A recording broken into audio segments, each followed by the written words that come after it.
Друзья, всем привет! Я сегодня одна в эфире, поэтому, пожалуйста, подскажите мне в чате, что слышно и видно хорошо. Вот пока люди подтягиваются, я начну с того, что повторю для вас правила нашего стрима.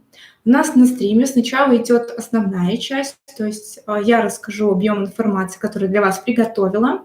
Затем буду отвечать на вопросы из чата. Поэтому не пугайтесь, что ваш чат не читает, я его почитаю попозже. Далее у нас есть приоритеты в ответах на вопросы. То есть я сначала отвечу на вопросы тех, кто у нас состоит в клубе 100 по 100, потом наших активных зрителей, которые добавили нас в интересные каналы, и затем уже буду отвечать на те вопросы, которые остались в то время, которое у меня осталось. Я постараюсь сегодня уложиться в 2 часа. Также у нас в чате запрещены спам. Это и повтор своего вопроса, и разговор не по теме, и вопросы не по теме, и когда вы начинаете между собой общаться. То есть все это будет баниться, и вы больше не сможете участвовать в беседах на наших стримах. Также нельзя ругаться, обзываться, оскорблять друг друга, использовать мат и другие нецензурные выражения. То есть ведите себя культурно, уважайте себя и других. В принципе, такие основные требования к тому, как вести себя в чате. Еще старайтесь правильно формулировать свои вопросы с первого раза. То есть не обрывочный вопрос, а полностью сформулированный вопрос, потому что я буду отвечать, как уже сказала, после того, как завершу основную часть стрима. И если вы будете просто обрывочно что-то писать, я не могу не понять, да, к чему именно относится ваш вопрос. Поэтому формулируйте сразу цельное предложение и не разбивайте свой вопрос на несколько сообщений. Также у нас, чтобы все было честно, от каждого участника чата по 2 вопроса. Поэтому пока меня слушаете, записывайте ваши вопросы. Возможно, на какие-то из этих вопросов вы получите ответы далее. Поэтому выбирайте те 2 вопроса, которые не были мной обсуждены во время стрима, которые для вас наиболее важны и приоритетны, и именно их уже задавайте в чат. Вот пишет мне, что все видно и слышно. Да, привет, Уральский велокурьер, привет, Сережа, привет, пчеловоды врут, всех рада видеть. Вот, это у нас по правилам. Сама тема у нас сегодня, наверное, такая самая больная у всех, это оптимизация видео и канала. Вот уже не боимся на камеру сниматься и уже заливаем ролики на канал. А вот если анализировать, да, вот где больше всего ошибок совершается, то это, конечно же, в оптимизации. И не всегда это проблема именно того, что лень или некогда, а вот часто это проблема, что человек просто не понимает, что же такое оптимизация и как правильно ее делать. Поэтому если вы сами пока не знаете, как правильно оптимизировать, или вот, например, у вас кто-то из знакомых идет канал, и вы понимаете, что он не может его оптимизировать, тогда скидывайте ему ссылочку на этот стрим. Сегодня я вот постараюсь все моменты обсудить, чтобы никаких вопросов уже не осталось. Но если останутся, тогда, конечно же, пишите в комментариях, будем их обсуждать, дополнять. Вот, Максим, привет. Вот такое вступление. Еще перед тем, как начну, совет. Обязательно возьмите блокнот, ручку, бумажку, записную книжку, откройте документы в Word, в Google документе. В общем, записывайте какие-то ключевые моменты. Я сегодня основные опорные пункты буду тоже записывать на доске, но они будут именно опорные. То есть какой-то объем информации я буду проговаривать, не записывая. И чтобы вам потом не пришлось пересматривать все 2 часа стрима, может и больше получится, не знаю пока, то вы сами для себя какие-то моменты помечайте, чтобы ничего не забыть. Вот.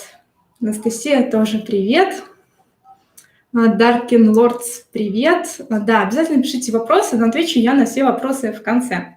Поэтому наберитесь терпения и формулируйте вопросы правильно. Я начну с оптимизации канала. И первый пункт в оптимизации канала – это создание большого контент-плана. Пока у вас не готов контент-план, вы не можете ну, вы не будете понимать, что, в принципе, вам нужно оптимизировать. Поэтому первый пункт у нас – это контент-план.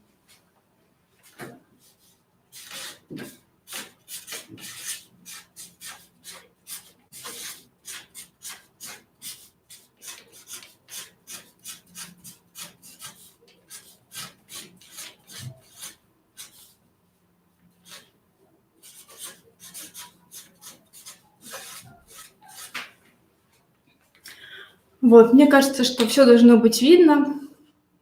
В любом случае, для тех, кто у нас в клубе 100 по 100, я потом сфотографирую эти листы, тоже залью. Вот, но если не видно, то тогда слушайте внимательно, потому что я это все проговариваю.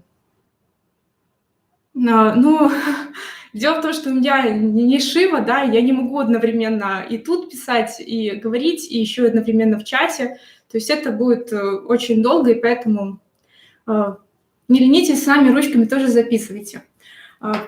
Я написала, что контент-план на 100 видео. Почему именно такой вот объем? Если вы напишете контент-план на 15 видео, то это очень мало. Вы все еще не поймете, о чем будет ваш канал. Контент-план на 100 видео – это тест той идеи, которую вы выбрали. Потому что вы кажется, вот, я нашел крутую идею, я буду на нее делать канал и так далее. Мы на предыдущих стримах с Александром уже дали 200 идей для каналов. И вот наверняка кто-то там загорелся какой-то идеей и думает, что все, уже пойман этот журавль, который был в небе, и теперь только осталось видео снимать, и все будет готово.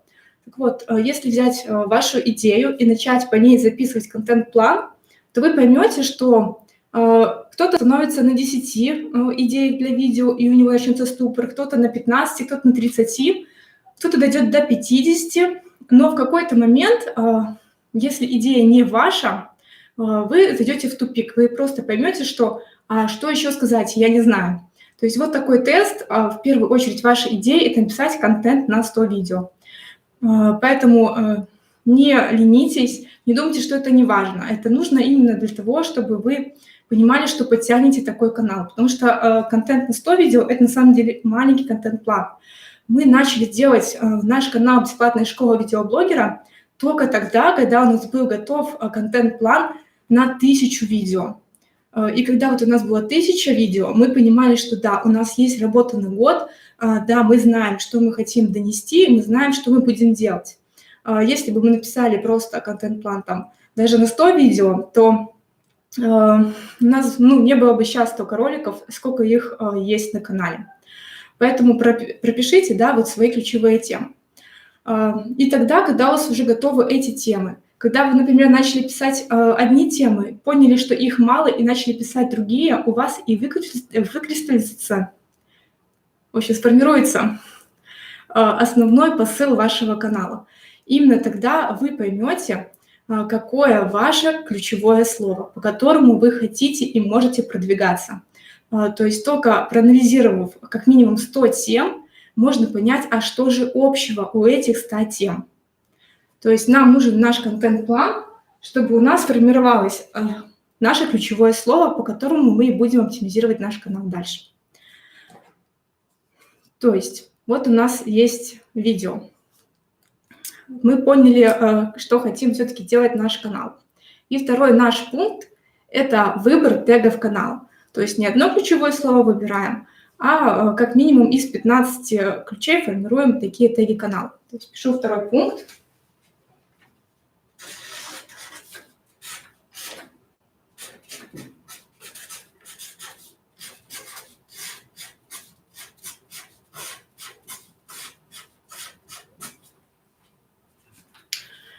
На примере, да, как формируются теги канала. Если, например, у вас канал про птиц, то вы не должны в теге канала писать там сорока, ворона, синица. Вы пишете, в принципе, общий тег. Видео о птицах, канал о птицах, интересные факты о птицах. То есть количество тегов канала, оно ограничено. И вы должны использовать это ограниченное количество символов с умом. Если вы делаете канал про птиц, там 1000, да, птиц, вы не сможете каждую птицу тегом прописать. А если вы сядете и будете думать, какая же птица из 1000 для меня важнее, то вы так и будете сидеть. Поэтому формируем общее в ваших видео. То есть если канал о птицах, то мы пишем теги канала птицы слово, не отдельно по птицам.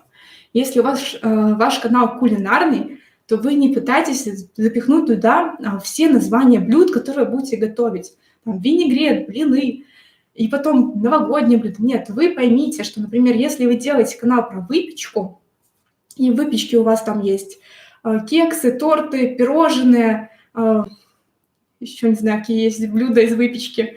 То есть вы не пишете отдельно название этих блюд, вы пишете рецепты выпечки, как приготовить там в духовке, простые рецепты из теста. То есть вы пишете общее описание всех этих слов. То же самое, если у вас какой-то образовательный канал для детей.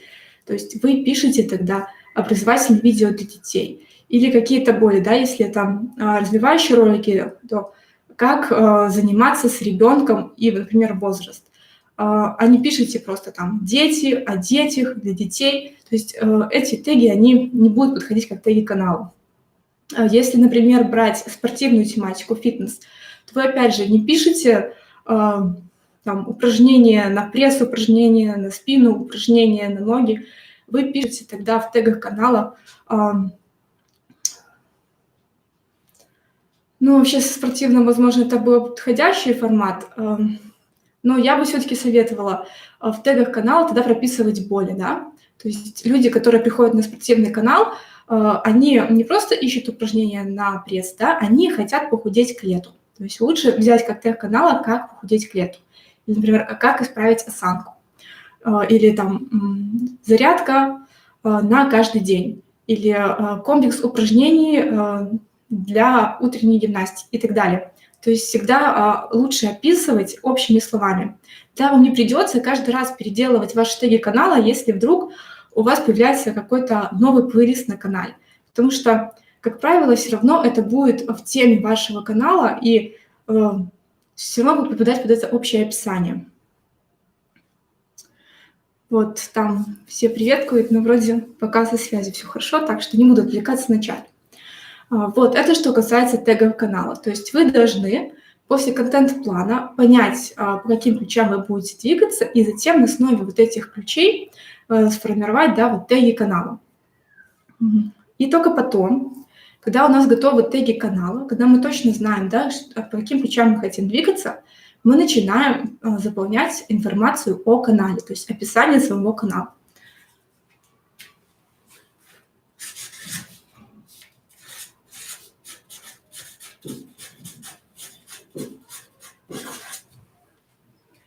Почему мы это делаем только после того, как подобрали теги канала? Почему мы не можем написать, о чем будет наш канал, как только мы придумали идею? Все дело в том, что описание канала – это еще один способ продвигаться по ключевому слову. То есть первое предложение вашего описания, вашей информации о канале, оно будет показываться в поисковой выдаче. Если там есть ключ, то, соответственно, вас будет выше показывать в поиске. Поэтому мы пишем описание канала, информацию о канале, когда у нас есть ключевые слова. И обязательно вставляем эти ключевые слова в первое предложение. Я напишу, что у нас здесь есть обязательно ключ. И как можно ближе к началу. То есть всегда все, что у нас левее стоит, в заголовке, в описании, это лучше для продвижения. То есть берем наш ключ и вставляем его в описание. Можете вставить в описание максимальное количество тегов канала, хорошо. Главное не делать переспам, а чтобы это получился все-таки связанный текст. То есть не нужно там через запятую писать все ваши теги канала, а нужно написать повествовательный рассказ. Рассказать, о чем канал, чем он будет полезен, рассказать о рубриках, которые будут на канале, и таким образом, соответственно, включить туда ключи.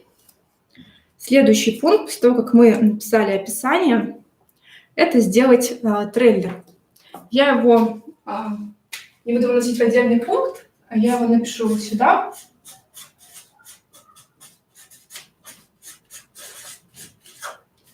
Оптимизация трейлера – это, в принципе, будет оптимизация видео, о ней я буду говорить попозже.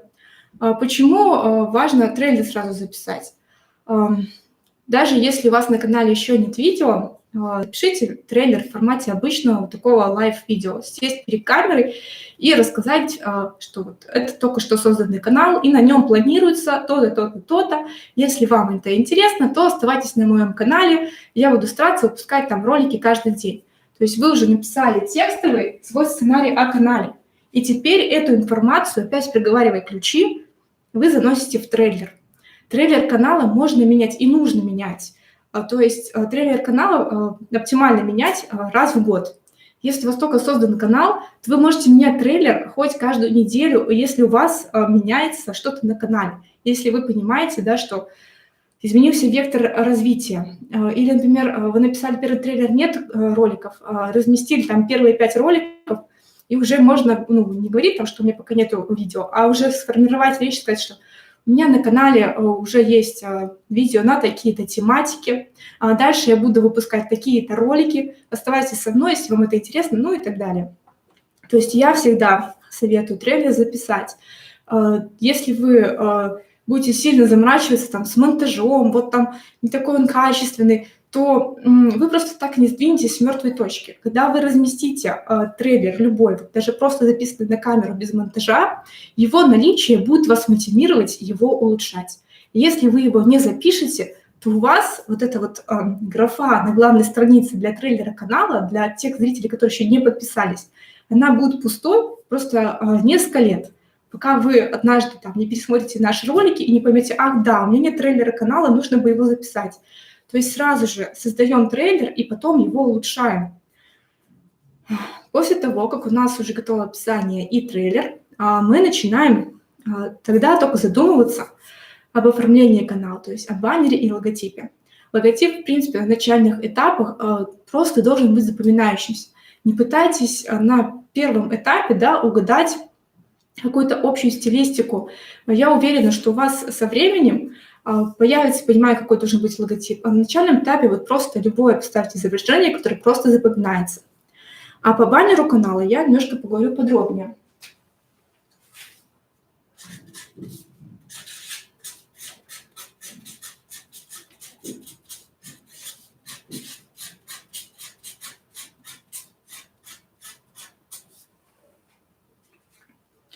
Баннер канала – это тоже часть оптимизации вашего канала. На нем вы можете разместить полезную информацию. Не нужно на баннере еще раз прописывать название вашего канала. На баннере должна быть, во-первых, это эмоция, во-вторых, это информация.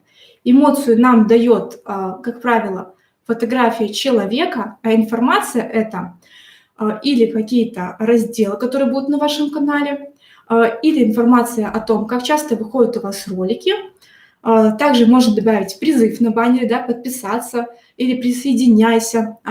И если у вашего канала есть какое-то уникальное УТП, то есть, например, вы сделали канал с кулинарным рецептом, вы назвали его «Как приготовить». У нас есть подписчица, у ее канал «Как приготовить».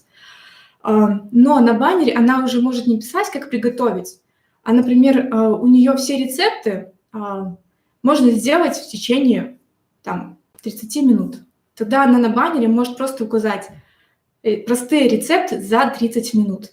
То есть она еще раз конкретизировала, о чем ее канал, при этом не дублируя само название канала. То есть я помечу, что у нас на баннере будут вот такие элементы. Это призыв,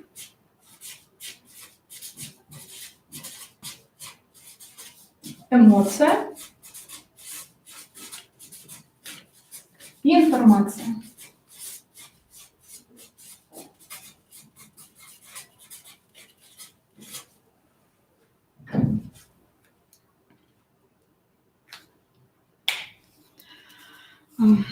Вот я заговорила про баннер, и упомянула, что не должен он дублировать название канала.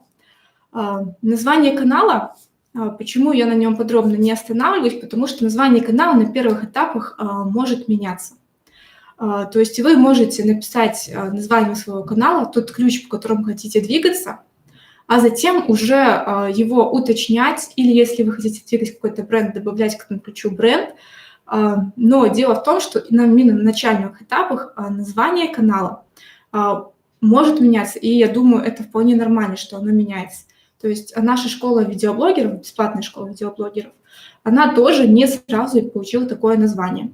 То есть изначально у нас вообще было название вот, на максимальное количество символов, там, по-моему, порядка 6 или 7 слов у нас было написано в названии. И только потом вот мы путем нескольких смен пришли вот к этому. Поэтому про название канала нужно думать, когда вы уже более-менее поняли, да, свою идею. Следующий пункт у нас это плейлисты канала.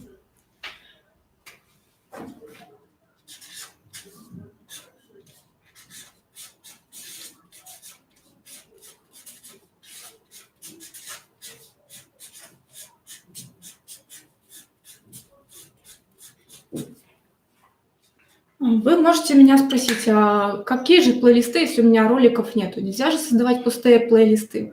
Да, не стоит создавать плейлисты на канале, если у вас еще нет в них роликов. Но вы всегда можете создать плейлисты в документе, где вы создаете свой контент-план.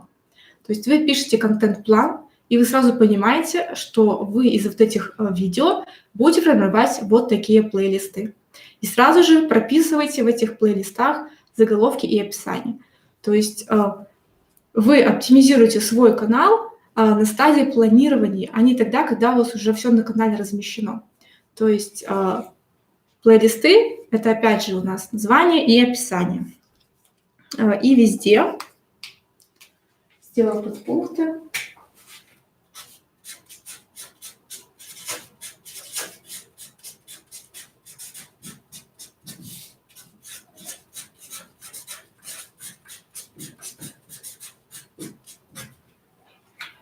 И везде вы всегда стараетесь, опять же, название писать ключ. И в описании, опять же, ключ. Ситуация с описанием плейлистов, она ровно такая же, как с описанием канала. Плейлисты показываются в поисковой выдаче, и вместе с заголовком показываются первые 2 строчки описания. Поэтому если вы прописываете в описании ключи, то тогда вы эти ключи охватываете. Важный момент, да, вот если вы написали название один ключ, то в описании вы можете уже его не дублировать, а написать схожий с ним ключ. Например, если здесь в названии у нас рецепты из курицы, то в описании вы можете уже не писать рецепты из курицы ключ, а написать ключ «Как приготовить из курицы». То есть стараемся как можно больше ключей охватить, а не просто дублировать один и тот же. Это что касается плейлистов.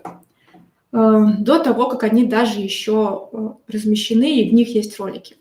Когда же у вас плейлисты уже готовы, то вы начинаете формировать из них рубрики на главной странице.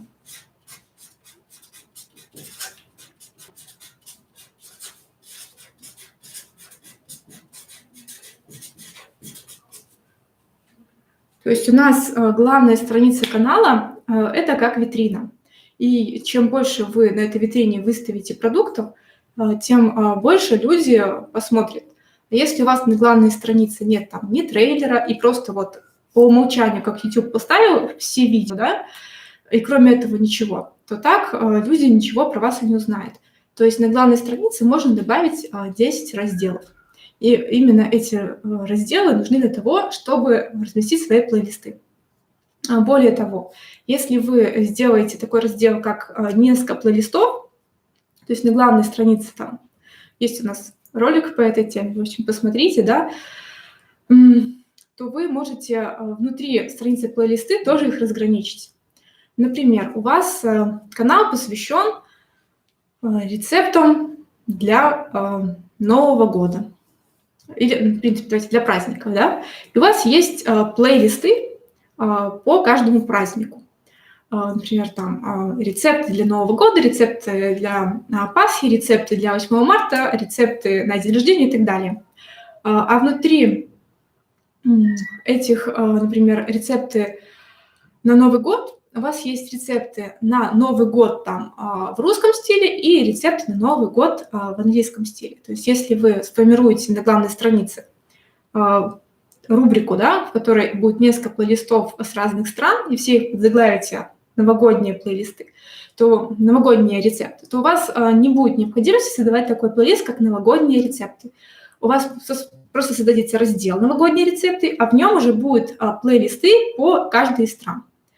Вот. Так на пальцах, возможно, не очень понятно, но будет более подробный ролик в школе, как это правильно сделать. То есть мы организуем нашу главную страницу, чтобы презентовать на ней наши красивые плейлисты. Затем, опять же, когда наш канал развивается, у нас появляется вкладка «Сообщество», на которой можно проводить опросы, делать какие-то превью своих новых роликов, размещать туда свои видео, просто писать текст. То есть вкладка «Сообщество» — это тоже на момент оптимизации вашего канала.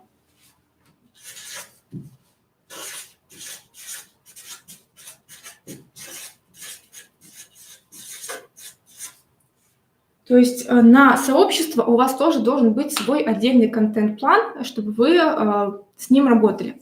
Например, у вас такая тематика, в которой сложно выпускать видео каждый день.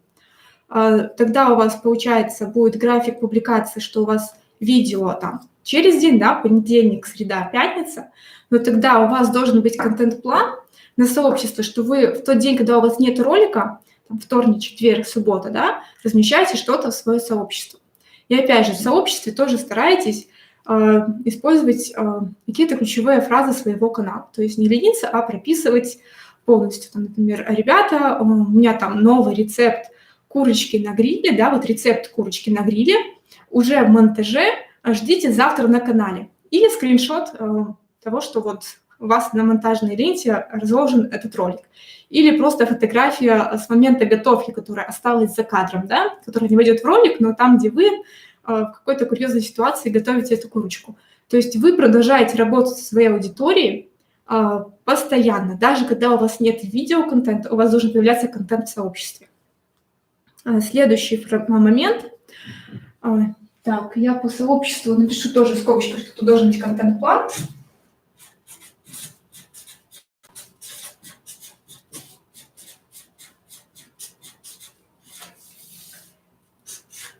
И следующий момент – это у нас подписки.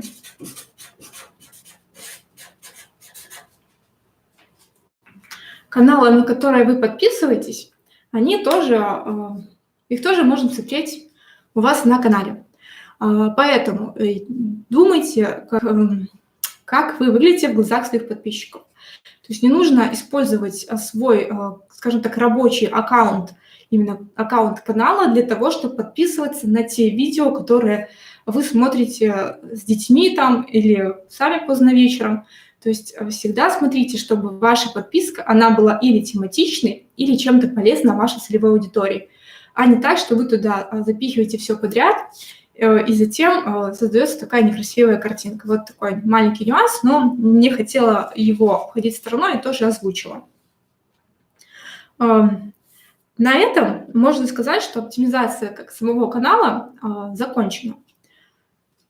То есть у нас получается, что мы пишем контент-план на 100 видео, потом пишем теги канала, информацию о канале, делаем баннер канала, делаем плейлисты канала. Можно их делать не на канале, а делать сначала у себя в рабочем документе. Работаем с сообществом, смотрим подписки. И не забываем про название, которое может меняться. В принципе, название канала немножко схоже по с организацией того, на что нужно обратить с названием самого видео, поэтому мы к этому не будем сильно обращать внимание. И по названию канала у нас уже достаточно роликов. Итак, теперь начнем про оптимизацию видео. Немножко посмотрю, как у нас дела в чате, прежде чем начать. Так. Татьяна Головань, привет. Да, вот Александр постоянно хвастается, говорит, что у нас самый крутой контент-план, готов спорить, да, что вот у нас круче, чем у всех. Вот вы можете бросить нам вызов и сделать контент-план сразу на 2000 роликов, хотя у нас уже, к сожалению, контент-план на 4, так что вам нужно делать на 5 и думать о том, что мы не успели сделать на 6. Вот. Пчеловоды врут. Ну, к сожалению, я не могу ближе придвинуть. Будет фотография обязательно в группе 100 по 100. Также заброшу ее в сообщество. Но еще раз повторю, лучше записывайте сами, потому что в любом случае тут информация очень краткая. Это просто вот такой тезисный план. Возможно, у вас появляются какие-то новые мысли именно в ходе того, как я говорю, и то, что тут не записано. Да, вот Татьяна Главань правильно пишет, что чем больше контент-плана, вот его перечитываешь, и новые мысли появляются, и вот так он растет. Венета в России, привет. Умка Талешов, привет. Тадж Видео, здравствуйте. Эта схема подходит для любого канала, в том числе и для металлоконструкции. Александр Телемаков, добрый вечер. Давно вас не видели на наших стримах. Приятно, что вы снова с нами. Уральский велокурьер. Ну вот, возможно, просто кто-то смотрит с телефона, поэтому не видно сам лист.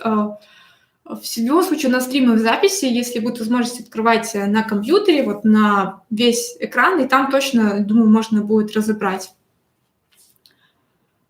Вот тоже наш модератор согласен с Татьяной, да, что вот чем больше тем написано, тем больше появляется идей. Сергей Сергеевич, здравствуйте. Так. Про теги мы еще будем говорить, про теги канала я уже сказала, про теги видео все впереди. Ну, рассказываем сегодня мы про оптимизацию. Так, радиогубитель, привет. Некоторые пишут, что YouTube стал удалять нерелевантные теги, удалять сразу автоматически. Ну, если честно, я с таким не сталкивалась еще. То есть, ну, интересная новость. Пожалуйста, напишите в клубе, вот если у вас есть прям какой-то источник, или, например, вы сами пробовали, у вас удаляется, ну, очень будет полезно, если запишите вот видео с экрана, как это происходит, или ссылочку на источник там дадите, потому что, ну, это круто, вот, что YouTube сам начинает уже так делать, потому что на самом деле это, ну, большая помощь самим ютуберам от YouTube, что он помогает им на этапе добавления тегов их, скажем так, оценивать. Про контент-план у нас был целый отдельный стрим. Смотрите на канале. Александр очень подробно рассказал про это. Да, стрим у нас всегда сохраняется. Так.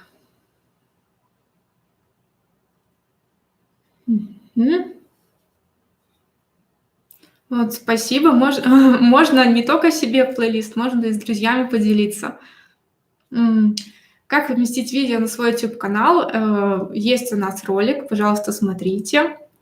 Я надеюсь, что не будет у нас сильных обрывов связи. Вроде должно быть все хорошо.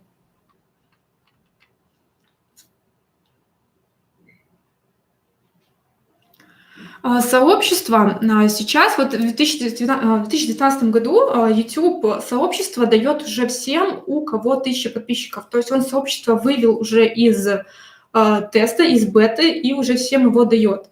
Но вот не беру сейчас сказать, но, по-моему, в принципе, вкладка сообщества в таком урезанном формате вообще есть у каждого канала.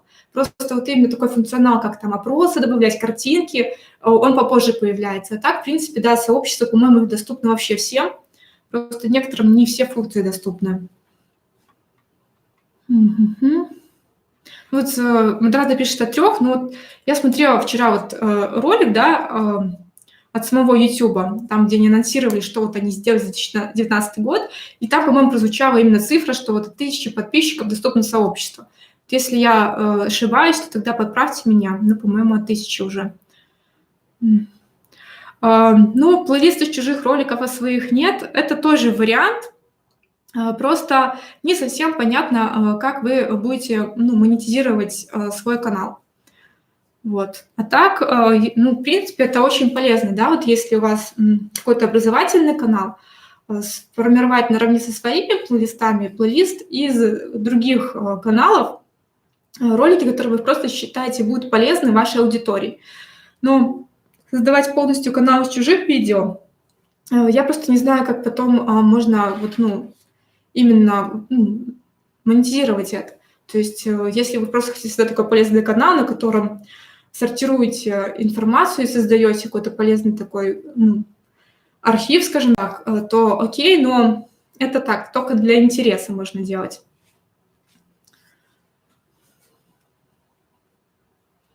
Может быть, главное поставить свое самое популярное видео. Я так понимаю, что идет сейчас речь про трейлер канала. Ну, я еще раз озвучу свою мысль, что трейлер канала — это в первую очередь трейлер канала, то есть это информация о канале. Самое популярное видео или, там, например, самое новое видео или видео, которое наиболее актуально, вы можете поставить для своих подписчиков уже, да. А самое популярное ставить как трейлер. Идея трейлера в том, что он короткий, да, то есть это 1 минута, то есть это то время, которое человек точно потратит и посмотрит. Поэтому не знаю. Многие так ставят, возможно, для кого-то это работает, но всегда вот лучше именно записать отдельный ролик такой вводный. Привет, курс 051. Здравствуйте, можно добавлять чужие видео по теме в свои плейлисты или нужно для лучшего удержания зрителей? Да, я вот только что сказала, что можно, если вы считаете, что этот ролик тоже будет полезен, добавлять и из чужих плейлистов. Но вы должны понимать, что если вы добавляете чужое видео на канал, то вы в то же время даете возможность вашим зрителям уйти на тот канал. То есть всегда понимайте, что вы таким образом двигаете своих конкурентов. Вот, и, возможно, вы повысите не удержание, а наоборот подскажете, куда зрителям уйти. Поэтому с этим моментом нужно быть внимательно, и если добавлять, то на самом деле какие-то уникальные ролики, которые вы сами не можете снять, и понимаете, что вашим зрителям, например, нужно знать эту информацию. Марина, привет. Про смену канала и монетизацию, если честно, не смогу вам сейчас ответить. Я этот вопрос не знаю, поэтому напишите нам где-нибудь такой комментарий под видео или про монетизацию, или про название. Мы поищем информацию по этому вопросу и дадим вам ответ.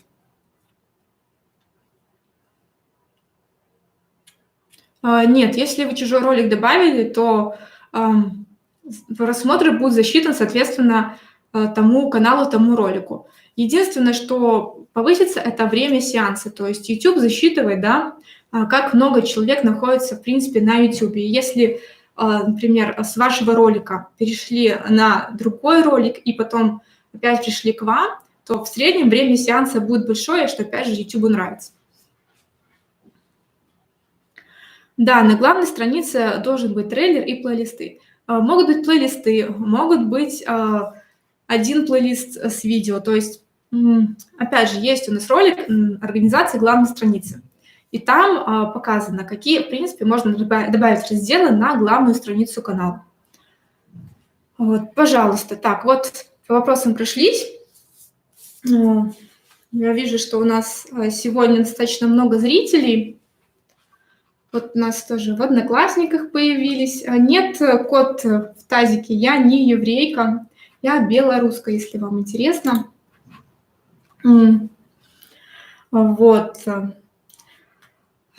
Вот, на чем я остановилась. Ребят, вижу, что у нас много зрителей. Пожалуйста, поставьте лайк. У меня на самом деле это такой одиночный стрим после очень длительного перерыва. Вам не сложно, мне приятно, поэтому буду рада, если вот у меня на картинке будет количество зрителей равняться количеству лайков. Или если сумма лайков и дизлайков будет равна количеству просмотров, вот для меня это будет, ну, вот самая лучшая благодарность, самая лучшая оценка. Потому что когда просмотров одно количество лайков в сумме с дизлайками намного меньше, мне кажется, что, ну, я время зря потратила, возможно. Вот, поэтому, пожалуйста, дайте мне свою оценку. Не обязательно положительную, дайте отрицательную, но дайте мне обратную связь. Вот, такой у нас был перерыв между оптимизацией канала и оптимизацией видео, и возвращаемся мы именно к видео. Оптимизация видео начинается с того момента, как вы записываете ролик. То есть как только вы становитесь в кадр, вы взяли свою тему из контент-плана, вы начинаете говорить, и вы уже знаете, по какому ключу хотите двигать этот ролик. Вы это знаете, потому что работаете по контент-плану. И вы в речи проговариваете эти ключи. Во-первых, сейчас у нас активно идет переделка аудиоформата в текстовый, да, то есть аудиопоиск, аудиозапись и так далее. Но даже если вот пока нету такого, да, информации, что алгоритм YouTube, правда, прослушивает ваши ролики, но абсолютно точно известно, да, что YouTube создает автоматические субтитры, и вы сами можете добавить субтитры. И вот в этих субтитрах, если вы проговорили ключ, этот ключ будет. То есть вы еще одно место продублировали ваше ключевое слово. Поэтому начинается оптимизация видео на этапе того, что вы это видео записываете и во время своей речи используете ключевые слова. Следующий момент. Так, начну дальше писать. Помечу, что это у нас видео началось.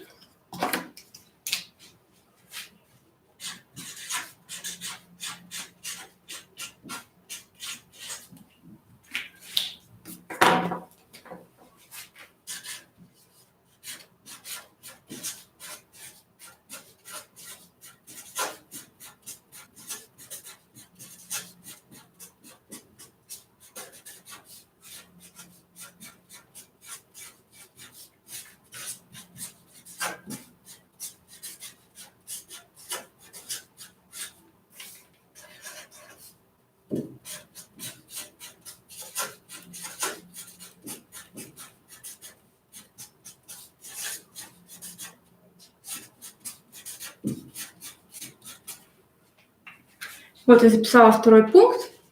Название файла.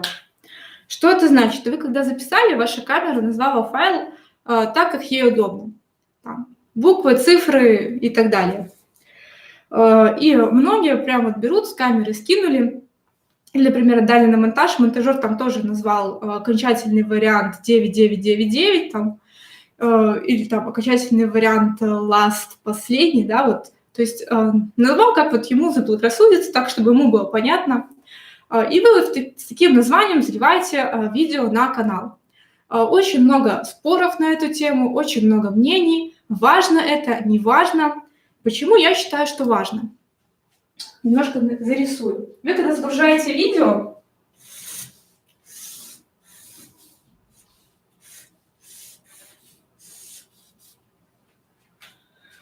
вот тут у вас видеоролик. Если в творческой студии открыть редактирование, вот тут дальше будет название, описание, теги. А вот здесь информация о дате загрузки. И вот именно здесь есть название файла. То есть YouTube это название отображает. Вы его видите. И лично для меня вот логичным выглядит, что если это я вижу, то, наверное, это видит и алгоритмы YouTube. Поэтому мы всегда здесь в названии пишем ключ. И называем наш ролик так, как хотим назвать видеофайл. То есть называем видеофайл так, как хотим назвать свой ролик. Вот, то есть пишем название файла сразу красивым, понятным и с ключом. И только потом начинаем заливать его на канал. Потому что, да, мы потом вот здесь, в названии, можем изменить это все. Но вот здесь уже не можем. И затем, да, вот плавно мы перешли к следующему пункту. Это уже название нашего ролика.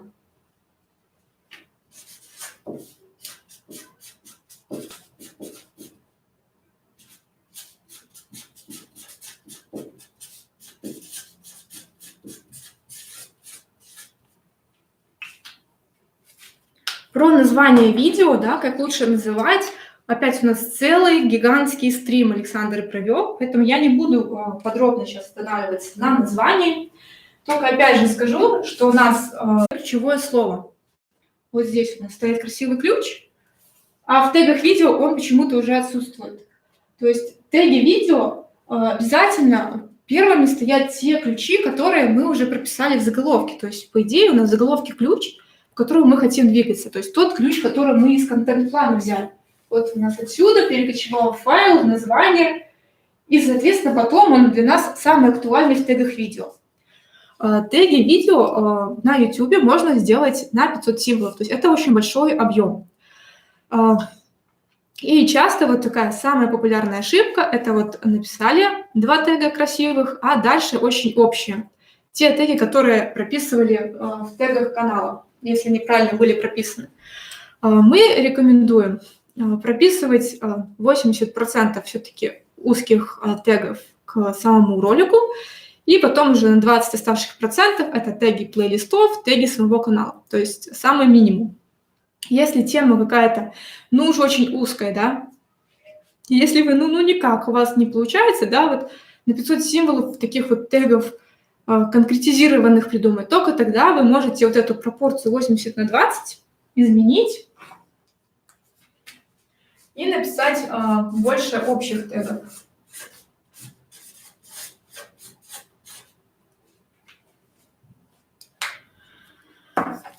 По тегам, как их подбирать, опять же, всегда возникает много вопросов. И есть такая опять ошибка, когда люди устанавливают себе VDQ и считают, что все, теперь у меня с тегами все в порядке. Как работает VDQ? VDQ анализирует теги, которые использовали для вас. То есть вы когда загружаете ролик, когда у вас уже даже прописано название, описание, VDQ вам не предлагает тегов. Он пишет, а напишите мне в теге видео несколько тегов, и я вам подскажу. Что это значит? Он ваши теги, которые вы написали, сравнивает с тегами на других видео. И если видит, что вот кто-то в каком-то видео использовал такие же теги, как у вас, он вам подтягивает оставшиеся вот теги, да, из этих роликов. И чем чаще такие теги используются, да, тем, соответственно, у них там выше балл конкурентности, выше вот эти вот цифры, которые после тега написаны. То есть VDQ, он просто анализирует уже то, что есть на YouTube. Он сам никак не думает и не оценивает конкретно ваш ролик. Он не может его посмотреть и понять, о чем этот ролик. Поэтому всегда важно VDQ пропускать через свой фильтр, через себя, как через автора, потому что вы понимаете, на самом деле, подходит этот тег к вашему видео или не подходит. Когда вы начинаете просто добавлять теги, потому что VDQ считает их крутыми, вы не всегда делаете хорошо. Я, в принципе, считаю, что когда кто-то начинает подбирать теги, нужно подбирать вручную, не используя VDQ, потому что это только сбивает многих с толку. Вот, это что касается подбора тегов с VDQ. Все сплошь удаляют сообщения в чате. Я не знаю, что там происходит.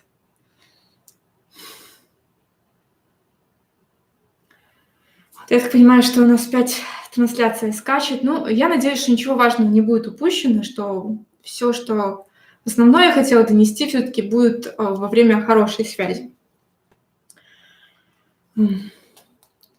Еще про теги что хочу сказать. Всегда пишем теги не из одного слова, а из большего количества слов. То есть, например, если у вас кулинарный канал, то старайтесь не использовать тег рецепты, а использовать, например, рецепты из курицы там, или рецепты, или простые рецепты за 5 минут, да, то есть более развернутый ключ писать. И опять же, если уже очень хочется односложные теги, то тогда вот их вот в эти 20% относим. Вот. По тегам, я думаю, будет целесообразно, вот если вы там напишите более конкретные вопросы мне, да, вот по нишам, например, каким разобрать, как теги подбирать, потому что, опять же, про теги мы уже столько много говорили, что мне сложно вот что-то новое так сразу сказать. Поэтому, пожалуйста, если по тегам есть какие-то конкретные вопросы, напишите их в чат, я потом в конце на них отвечу. Я же двину к следующему пункту. После того, как у нас готовы теги видео, мы пишем описание видео.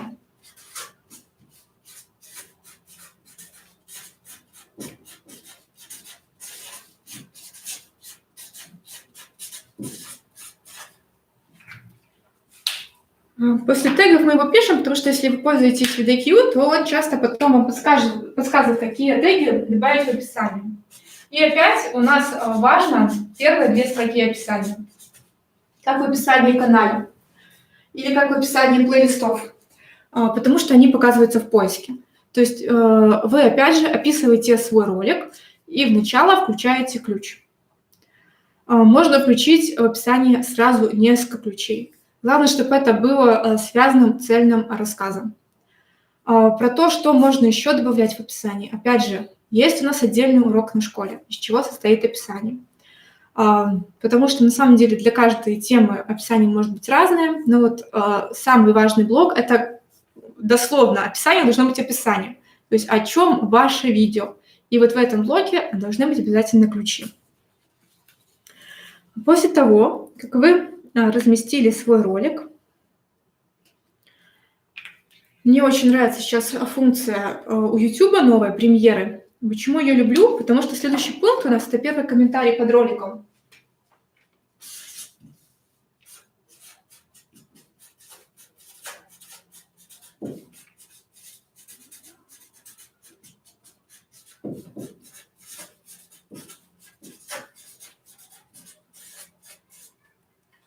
Почему я говорю, что люблю премьеры? Потому что вот если у вас там видео с доступом по ссылке, видео запланированных, то нельзя добавить описание, да? Можно добавить уже только, не описание, извините, а комментарий.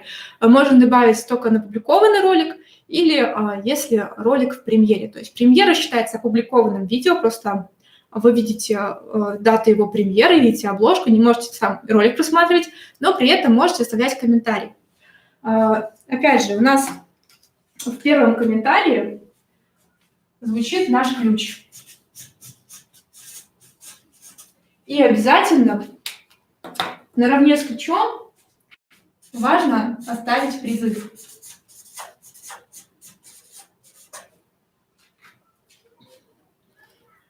И стараемся, да, чтобы у нас текст описания и текст первого комментария, они все-таки отличались, были уникальными текстами. Не ленимся, прописываем, да, и там уникальный текст. В общем, так в любом случае будет лучше. Это закончилась наша оптимизация по ключевому слову, но не закончилась оптимизация самого ролика. Помимо оптимизации по ключу, есть такое понятие, как перелинковка. То есть вы начинаете именно зрителя на своем канале не выпускать. То есть он смотрел один ролик, и вы сразу же предлагаете ему другой, затем третий, четвертый, пятый, шестой, то есть увеличиваете время его сеанса и время нахождения на ваших видео. Как можно использовать перелинковку? Первый вариант. Так, я помечу, что у нас перелинковка.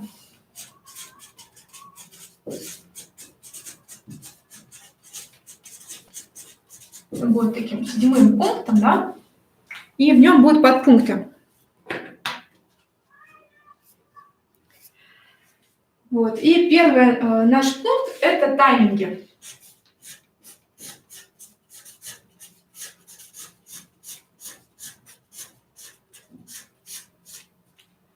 Вы можете заметить, да, что у нас уже появляется на наших стримах, на последних тайминги, да, то есть это когда стоит какое-то время на видео, и дальше что на этом времени будет. То есть это активные ссылочки, по которым нужно нажать и попасть на определенный момент видео, под которым эта ссылочка стоит. То есть это уже такая перелинковка внутри самого ролика. То есть зритель не на новое видео переходит, а смотрит просто одно и то же видео несколько раз. То есть если вы посмотрите потом статистику по ролику, да, то в каких-то местах будет удержание, например, выше 100%. Что это значит? Это значит, что несколько раз этот момент пересматривали. Вот. И думаю, никому не нужно объяснять, что удержание очень крутой показатель, и вот именно тайминги помогает его сделать. Очень актуально для длинных роликов, да, вот у нас стримы там по 2, по 3, по 4 часа есть. Не все готовы смотреть 4 часа.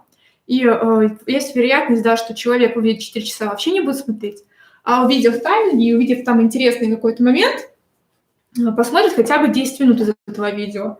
Не 4 часа посмотрит, 10 минут, но вот так получается несколько человек по 10 минут, вот у нас уже 4 часа. И важно, да, если у нас есть тайминги, и мы прописываем после тайминга, о чем будет этот момент. И если у вас есть возможность использовать в описании там ключ, то вы его используете.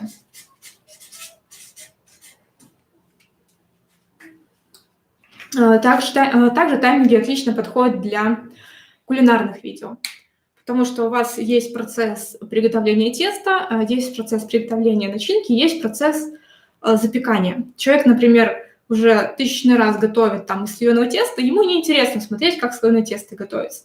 Ему хочется вот сразу с начинки, да, и на какую там температуру духовку поставить. И для него такие тайминги будут полезны.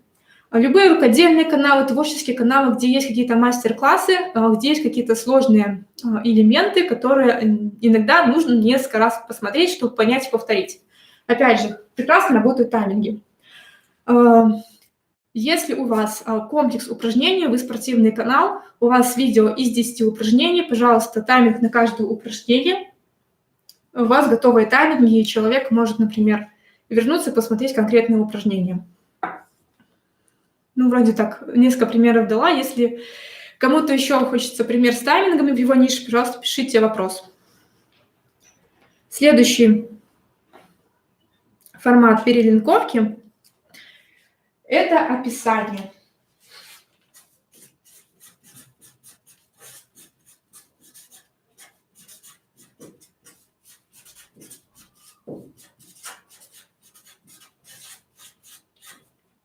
То есть мы написали в описании сначала, о чем наш ролик, и затем даем ссылки на другие видео, которые будут полезны. На примере кулинарии скажу. Например, у вас рецепт, как приготовить тонкие блинчики на кефире.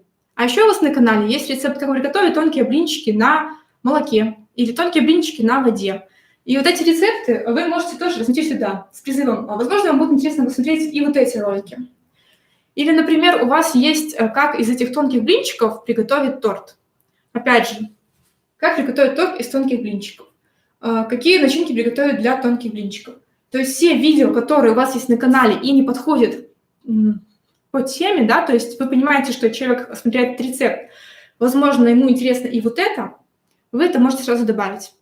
Если, например, у вас канал, да, и на нем появляется рецепт пиццы для вегетарианцев, все, вы понимаете, что люди, которые смотрят этот ролик, они не любят мясо, любят, да, вот, более здоровую, наверное, пищу. И вы сразу же, да, вот здесь в описании, вы не пишите рецепты других пиц, вы пишите туда рецепты, да, опять же, здоровых блюд из овощей.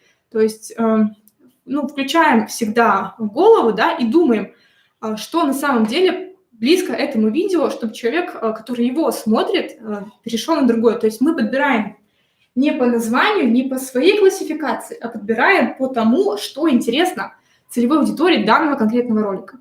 То есть вот, ну, мне кажется, пример с пиццей и вегетарианской пиццей будет достаточно понятен, поэтому буду дальше рассказывать. Следующее. Вот описание, это у нас уже пошло перелинковка с другими роликами, как вы понимаете, да? Это уже такие между видео перелинковка. И самые известные способы, которые вы, наверное, используете, это подсказки.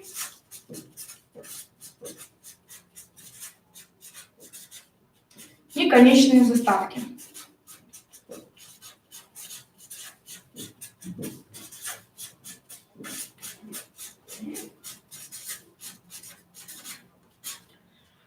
Как правильно работать с подсказками?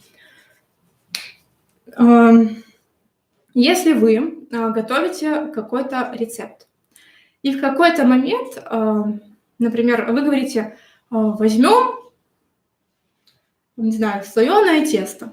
То есть вы в этом ролике не описывали, как его готовить. Но у вас есть отдельный ролик, как его приготовить. И вот именно в этот момент, когда вы говорите, возьмем слоеное тесто, вы добавляете подсказку. Чтобы человек, который понимает, где мне его взять, я не умею, у меня нету, он видит подсказку, да, как приготовить слоеное тесто. Он в нее переходит, смотрит ваше видео, как приготовить тесто, готовит его, возвращается на ваш ролик и готовит дальше. То есть вы всегда ищете те точки, да, ключевые, в которых можете как-то подсказать своему зрителю. Направить его на ваш ролик, но так, чтобы он не ушел с концами, а его посмотрел и к вам вернулся. Конечные заставки, да, вот их название конечные, они уже направлены именно на то, что человек закончил один ролик и должен посмотреть следующий. То есть подсказки, да, есть вероятность, что человек посмотрит один ролик и опять к этому вернется. А в конечных заставках мы предполагаем, что человек будет смотреть следующий этап. Например, если у вас канал с мастер-классом разбит по частям, в конце первой части конечная заставка на вторую часть, в конце второй на третью и так далее. Есть такой инструмент в конечной заставке, как самое подходящее, самое новое. То есть если у вас нет какого-то такого видео, которое вы точно знаете, да, что нужно на него переправить зрителя, ставьте по умолчанию новое и подходящее. Тогда уже точно не ошибетесь. Для чего еще могут конечные заставки использоваться? Это если у вас коллаборация, да, тогда можно указать канал, с которым вы совершали коллаборацию, видео, если у вас был обмен видео. Но именно для перелинковки, для оптимизации, как я уже сказала, очень удобно, если какой-то курс разбит на несколько частей. Или вот, как я говорила, с блинчиками, да, вот у вас рецепт блинчиков, и есть рецепт, как из этих блинчиков что-то потом еще приготовить. Опять же, это вариант на конечную заставку. Следующий у нас момент по перелинковке – это комментарий. Точнее, даже комментарии.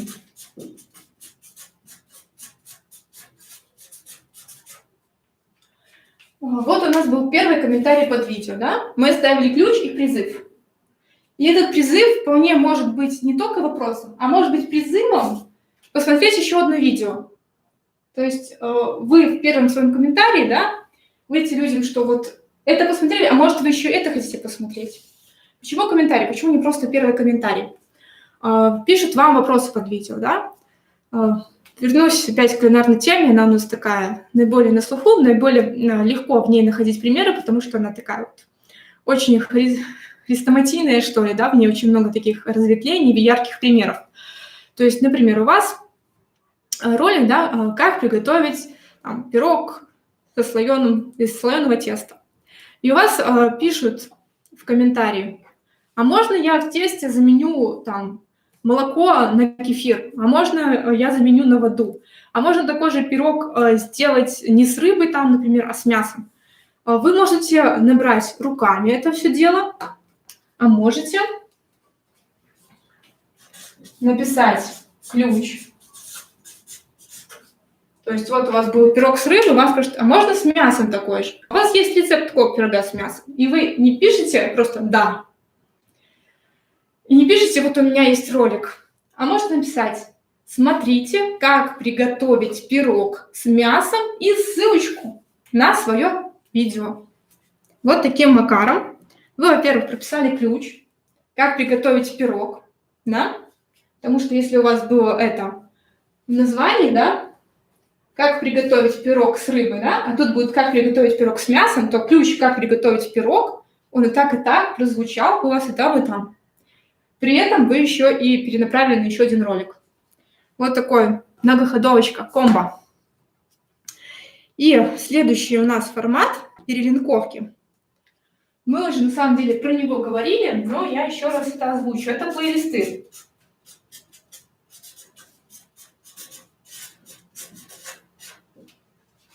То есть если вы добавляете видео в плейлист, то человек, посмотрев один ролик, начинает смотреть следующий. Поэтому плейлисты важно создавать, важно их правильно оптимизировать, потому что если в поиске нашли именно ваш плейлист, а не отдельный ролик, то очень большая вероятность, что ваш плейлист весь посмотрит, да? Поэтому для перелинковки плейлисты тоже очень важны. Следующая часть нашего прямого эфира, нашего стрима будет про то, как проверить, да, оптимизацию на своем канале. То есть дам такой чек-лист, по которому каждый может проверить, хорошо ли оптимизирован его канал вот по такой приблизительной структуре.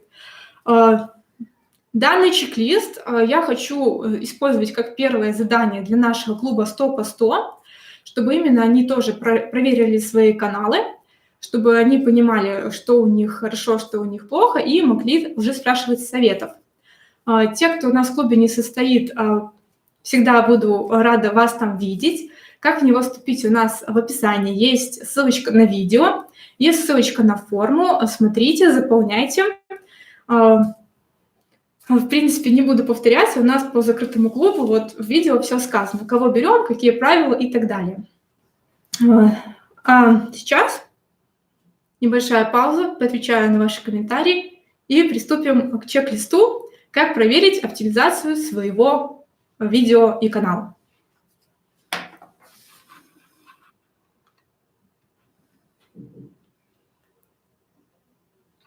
Можно ли показывать рукой в правый верхний угол, говоря, что тут будет подсказка про? Но это нужно придумывать задание. Да, абсолютно верно. Если вы на этапе вот написания сценария уже знаете, да, что вот тут я хочу добавить такую подсказку, то можно, да, показывать, что обратите внимание, ребята, вот здесь будет подсказка. Что важно? Часто, когда вы снимаетесь, ваше право окажется лево на самом видео. Поэтому вы протестируйте, да, в какой именно угол вам нужно показывать. Потому что вы такой, ага, правый угол, вот моя правая рука, вот правый угол. А на видео кажется, да, что вы показываете в левый угол, и там никакой подсказки не возникнет. Поэтому, да, способ хороший, но всегда нужно вот проверять, что вы на самом деле показываете в тот угол, где показываются подсказки, а не противоположный. То же самое можно набрать там, что ссылочка в описании и так далее. Конечные заставки тоже очень можно красиво оформлять в аутро, добавлять призывы, да, вот. То есть, ну, играть можно бесконечно. Угу. Что значит конфиденциальность своих данных? Ну, конфиденциальность своих данных, это значит, что вы нигде не пишете свой домашний адрес, номер своей карточки банковской, не пишете там свой личный телефон, то есть, ну, что вы не разглашаете свои данные, по которым вас, скажем так, могут найти. Вот, как-то так. Ну вот, радиогубитель, да, говорит, что нужно показывать левой рукой. Вот, не так много вопросов у нас набежало. Спасибо всем, что лайки поставили, мне приятно. Я ценю. Вот на Одноклассниках не могут понять, что происходит. Происходит то, что рассказываю, как оптимизировать видео. Вообще, в частности, как оптимизировать на YouTube, но многие из этих пунктов, они на самом деле подходят к любой соцсети, к любому видеохостингу, да, вот те же описание, название, первый комментарий.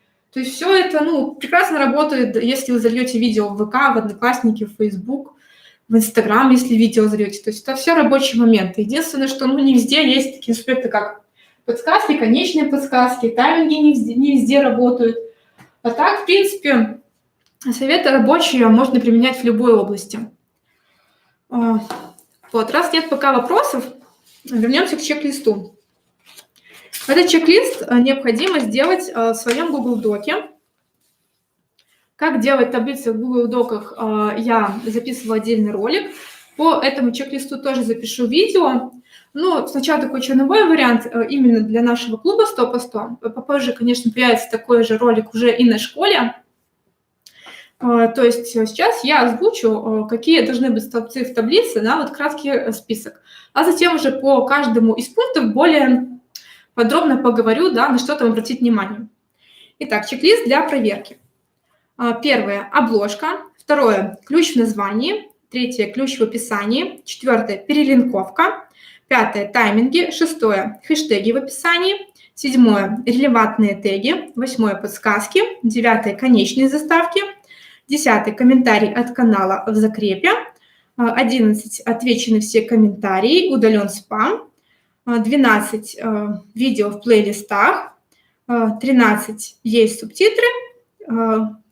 14 – нарушение авторского права. Надеюсь, я со счета не сбилась. У нас на самом деле 14 пунктов. Сейчас я себе тоже помечу, чтобы точно знать.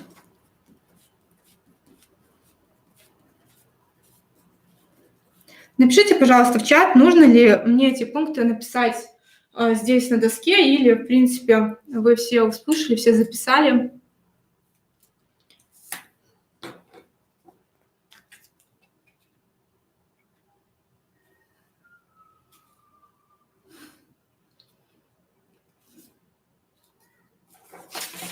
Ну, не хотите мне подсказывать, но я в любом случае запишу, наверное, чтобы даже мне было проще. Не знаю, как нас так разместить, чтобы все влезло. Ну, может, и не стоит это писать, раз никто не хочет. Очень быстро ничего не успели. Привет, велокаталец. Кстати, классное название.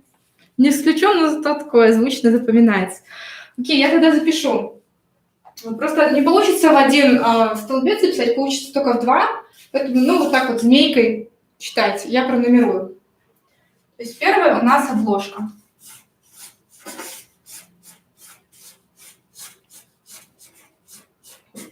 На что обратить внимание на обложке?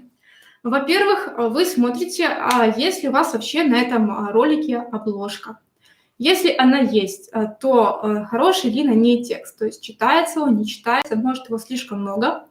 И третье, смотрите, есть ли на обложке эмоция.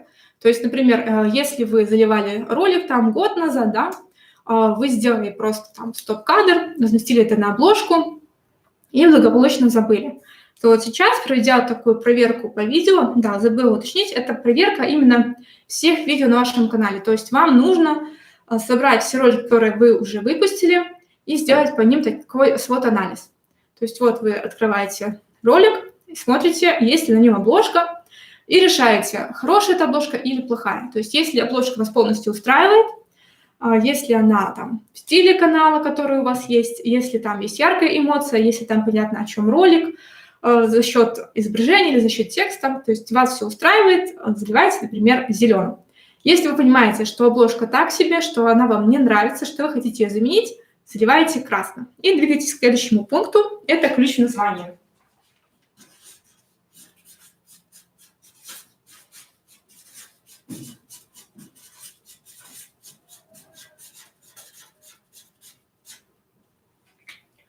То есть, допустим, вы заливали, опять же, ролики давно, уроки школы нашей не смотрели, не знали, что вообще должно быть ключевое слово в названии, ролики ваши называются, например, там «Вау, круто, смотри, что могу», то вы открываете ролик, понимаете, да, что ключа в названии нету. И опять же, если его нету, если название нужно переделать, заливаете красненьким. Если вы понимаете, что вот в заголовке есть ключ, ключ хороший, до сих пор актуален для моего канала, там нет ошибок, то значит все good, и заливайте зеленым. Опять же, обращайте внимание, что, например, если у вас заголовок видео написан капслоком, что опять стоит, наверное, пересмотреть и написать, не злоупотребляя заглавными буквами, потому что YouTube все-таки к этому немножко так относится скептически. Опять же, почему это так? Откуда у меня такая информация? Скидывала я и в роликах, и, по-моему, в сообществе скидывала. Но если до сих пор не верите, пишите в комментариях, я еще раз на эту информацию для вас найду. Следующий момент – это ключ в описании.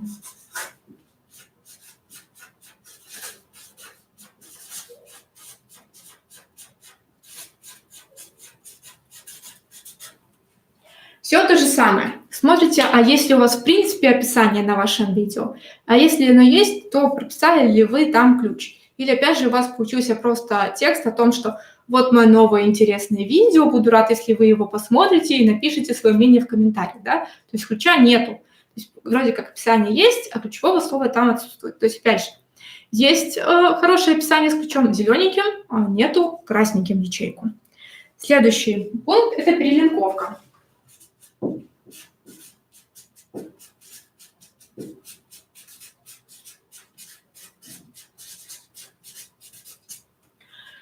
И имеется в виду именно перелинковка, которая у нас вот здесь описана, да? То есть тайминги и описание другие видео. Вот эти два пункта, да? То есть если у вас ваш ролик достаточно длинный или в вашем ролике есть разбивка на какие-то конкретные процессы, то тогда нужно, чтобы там были тайминги. Если у вас уже много видео, вы понимаете, что к этому ролику можно в пару поставить еще другие ролики в описании, они не стоят, то есть на перелинковку ставим себе красным. То есть если нету ни этого, красным. Если есть что-то одно, но можно добавить и в другое, красным.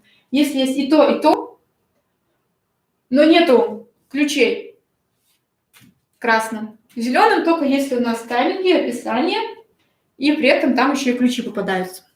В таком случае можно перелинковку залить себе зеленым, что она присутствует, и улучшать ее не нужно.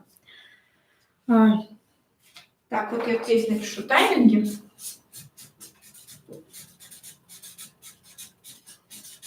Я сначала вынесла в отдельный пункт, но я больше люблю число 13, так что вот у нас будет 13 все-таки пунктов. Тайминги и перелинковку объединили в один пункт. Пятый пункт – это у нас хэштеги в описании. Хэштеги, да, это не теги, это вот с таким вот значочком, да, как решеточка. Сейчас YouTube вот эти хэштеги выносит над заголовком видео. Очень многие нас спрашивают, а как добавить теги над заголовком видео, а как добавить теги, чтобы они были видны. Это называется хэштеги, прописываются они в описании, и на данный момент отображается в основном или 2, или 3 хэштега. Поэтому, я думаю, не имеет смысла больше хэштегов писать в описании. Нужно выбирать какие-то самые ключевые под этот ролик и именно их прописывать. Опять же, как проверить, хороший хэштег или плохой? Берете этот хэштег, забиваете в поиск YouTube и смотрите, какая там поисковая выдача. Если по этому хэштегу ни один ролик не находится, то или у вас такой уникальный контент, который только вы снимаете, и никто никогда такой не снимал, или же вы написали какую-то билиберду, которую никто не ищет. То есть проверяем, что ваш хэштег на самом деле рабочий, что по такому хэштегу есть поисковой запрос.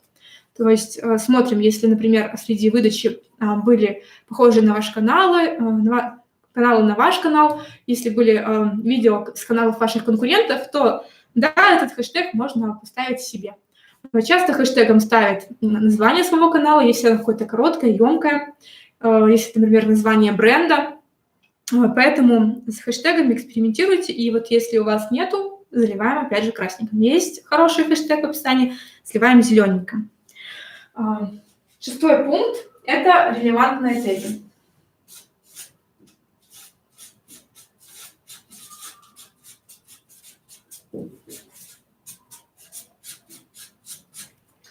Что это значит? Это значит теги, которые вот соответствуют нашему правилу, да, 80/20.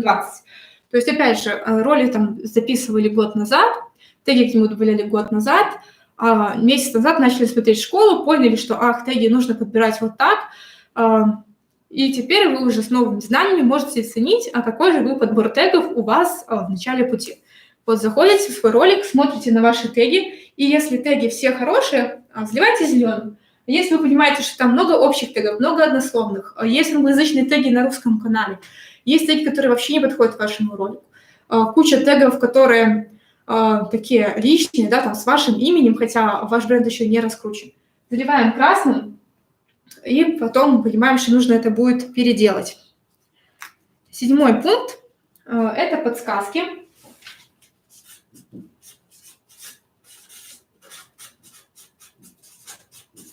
И 8-й – конечные заставки.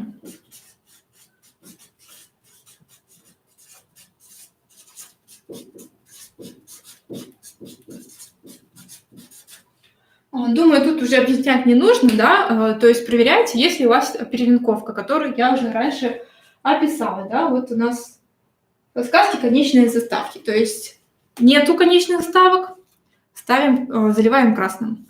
Есть и там максимальное количество размещено или максимальное в формате вашего видео, то есть если вы больше добавите, то там перекроется ваше лицо, перекроется ваша информация, да, зеленым. Если нету, или вы понимаете, что конечные заставки совершенно не подходят под этот ролик, то тогда, соответственно, перезаливаете другие конечные заставки, помечаете красным и начинаете с этим работать. Секундочку. Я перезапущу у нас на Фейсбуке эфир. Попытка повторного подключения.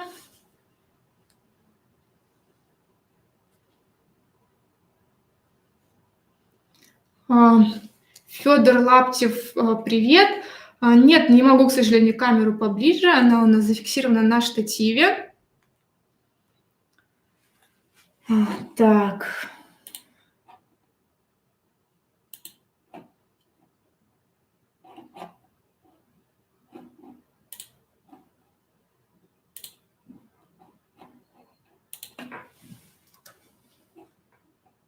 Там.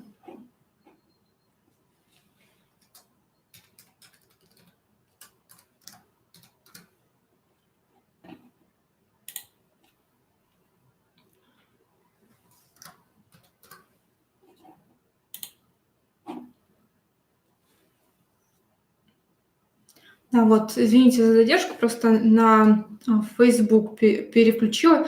Ну, не знаю, как нормально все у меня крутилось и ничего не раскрутилось. Вот. Так, то есть конечные заставки и подсказки. Проверяем, что они подходят вашему ролику, проверяем, что они есть, и делаем соответствующие пометки. 9-й наш пункт – это комментарий от канала.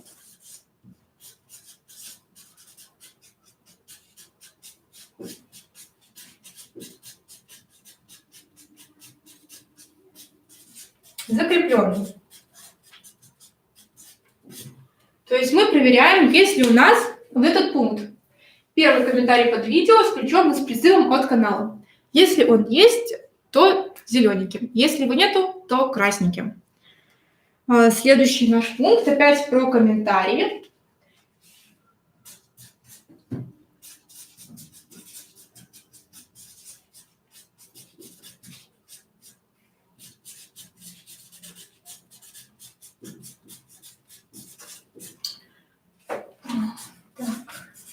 Мы проверяем в этом пункте, да, а все ли комментарии мы ответили. И если какие-то не ответили, соответственно, отвечаем. В этом же пункте мы проверяем, а нет ли у нас спамных комментариев, комментариев, в которых не несут никакой смысл, да. То есть, опять же, такой спорный момент. Многие считают, что любой комментарий важен, это активность, пускай будут любые комментарии. Мы в нашей бесплатной школе видеоблогеров считаем, что комментарии – это диалог с вашими подписчиками, подписчиков между собой. И, соответственно, вот, знаете, есть грамотная, красивая, поставленная речь. Когда нету слов паразитов, нету там б, вот я про себя такого не могу пока сказать, у меня много эко не попадается. Но это я к тому, что, да, всегда старается в речи избавиться от слов паразитов и говорить красиво.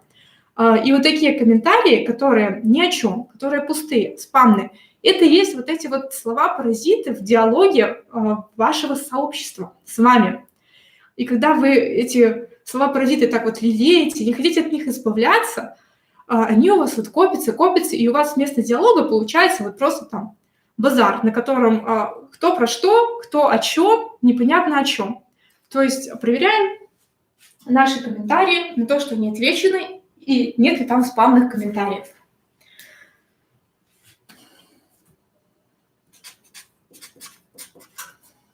Следующий пункт, я уже перейду на эту сторону, 11-й он у нас.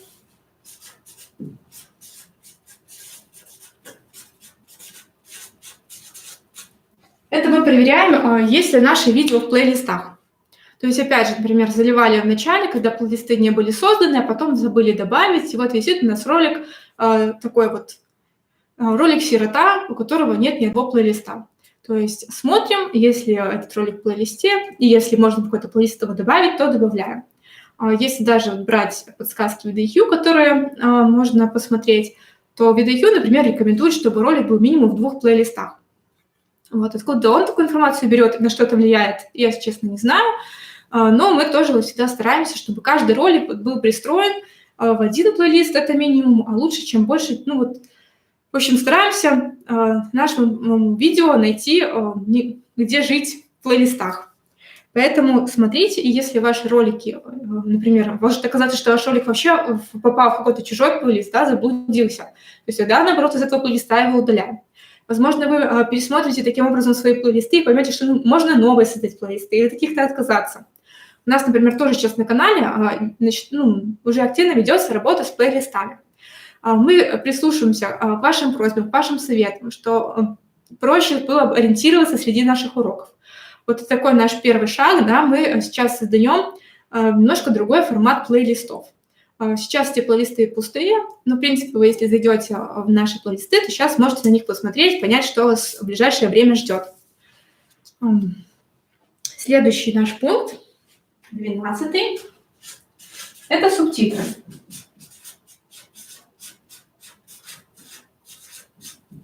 Проверяем, есть ли на нашем ролике субтитры. Не такие субтитры, которые YouTube автоматически создал, а именно наши вручную созданные субтитры. Почему субтитры важны, как их заказывать, опять же, на канале мы про это говорили. Если у вас нет ресурсов заказывать плейлисты, занимайтесь их оптимизацией самостоятельно. Опять же, есть ролик, как изменять субтитры, созданные автоматически. То есть вы заходите в субтитры и начинаете там исправлять грамматические ошибки, какие-то оговорки, расставлять знаки препинания. И у вас получится из автоматических хорошие, качественные субтитры для вашего ролика. То есть если у вас есть субтитры на ролике, и они хорошие, заливайте ячейку зеленым. Если их нету, заливайте красным, и, соответственно, понимаете, что с этим роликом можно работать. И последний пункт, он будет не для всех, но, судя по количеству вопросов, сколько секунд можно использовать из чужого видео, можно ли использовать такие фотографии, можно ли использовать музыку оттуда. Я думаю, для многих будет актуально пройтись по своим роликам и понять, где у вас нарушаются авторские права. То есть если у вас на этом ролике нету заявок на нарушение авторского права, то тогда заливайте зеленым. Если у вас с этим роликом есть какие-то права на музыку, на картинки, на видеоряд, то заливайте красным и начинайте опять же с этим работать. И последний пункт, он у нас без номера, он просто нам для отчета, это дата. То есть это дата, в какую вы провели вот этот анализ, чтобы вы понимали, да, что такого-то числа вы прошли вот эти вот ролики, и с ними все окей. После того, как вы собрали вот такой свод-анализ, вы будете наглядно видеть, сколько у вас зелененького, а сколько у вас красненького. И когда у вас возникнет вопрос, а чем же мне заняться, вы просто открываете эту таблицу и начинаете красное делать зеленым. Медленно, потихоньку, по 2 видео в день исправляете, по 5, по 10, по 1 видео в неделю. Главное, чтобы вы начали, в принципе, с этим работать. Главное, чтобы вы увидели, что ваш канал можно оптимизировать, что на нем есть что оптимизировать. Поэтому вот такой у нас чек-лист. Пожалуйста, присмотритесь к нему. Ну, услышьте меня. Сделайте вот это. Обращаюсь к закрытому клубу 100 по 100. Обязательно сделайте. Я оформлю данный чек-лист вместе с примером таблицы, как домашнее задание, выполнение которого, я думаю, Александр будет просто требовать. Потому что нам важно, да, понимать, что вы правильно идете, что наши советы, они попадают, скажем так, в благородную почву. Потому что часто сам вопрос, да, он кроется, сам ответ кроется в вопросе. И когда вы такой проведете анализ, у вас появятся правильные вопросы. И нам будет проще давать вам ответы, потому что мы готовы давать вам ответы, мы хотим давать вам ответы. Но иногда ваш вопрос звучит так, что невозможно ничего дать ответ, да, то есть вопрос, требующий не просто там ответа, а полноценной консультации с погружением в ваш канал. То есть у нас нет времени погружаться в ваш канал, а у вас есть, потому что это ваш канал, это ваше детище. И вот сделайте первое погружение, это вот в таком формате, чтобы мы понимали, да, с чем нам придется работать. Вот такой получился у меня сегодня стрим. Думаю, он будет полезен абсолютно всем, как новичкам, так и тем, кто уже несколько лет ведет свой канал, потому что часто вот мы забываем о том, что когда-то давно мы не были такими умными, не были такими продвинутыми, не знали, что такое теги, не знали, что такое перелинковка, а наши видео на канале вот лежат абсолютно не оптимизированы. Поэтому обратите внимание на свои первые ролики, на последние ролики и проверьте их на оптимизацию. Вот, 1,5 часа. Да, даже быстрее я справилась, чем планировала. Ну, отлично. Отвечу как раз на ваши вопросы.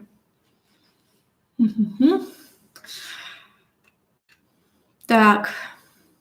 Так, хочу. Вот это насчет того, чтобы я записала. Ну, вот я записала. Ну, то, что плохо видно, я сфотографирую, не переживайте. Что же делать с плейлистом? Удалять жалко. Ира Чуланова. Вот, Ира, я вот на своем опыте вам скажу. Я сегодня удалила, вот как вы думаете, сколько плейлистов на нашем канале «Школа видеоблогера»? Больше 50. И было абсолютно не жалко. Потому что я понимала, для чего и зачем я это делаю. Всегда спрашивайте себя, зачем. Станет лучше или хуже, или чего я это делаю. Я их удалила, чтобы создать плейлисты более понятные для вас, чтобы вы лучше ориентировались на нашем канале, чтобы вы находили те ролики, которые вам нужны, которые вам помогут. Поэтому если этот плейлист лишний, если он мешает, если можно сделать лучше, то удалять абсолютно не жалко. Поэтому удаляйте, если считаете, что это нужно. Да, я записала. Еще можно пересмотреть стрим. Он будет в записи обязательно. И все, что не успели с первого раза записать, запишите со второго. Да, обложка – это по-другому называется значок видео, картинка для видео, превью видео. Называется по-разному, но это вот именно та картинка, которую мы видим до того, как нажали и открыли видео на весь экран.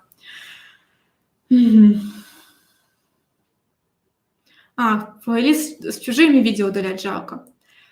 А второй канал иметь в YouTube нельзя. Вот очень интересное замечание. Кто вам сказал, что второй канал иметь на YouTube нельзя? Очень даже можно. Причем можно даже с одного и того же аккаунта создавать несколько каналов. А если говорить о том, чтобы создать каналы там на разные телефоны, то нету такого запрета. Наоборот, YouTube только рад, если вы создаете несколько каналов.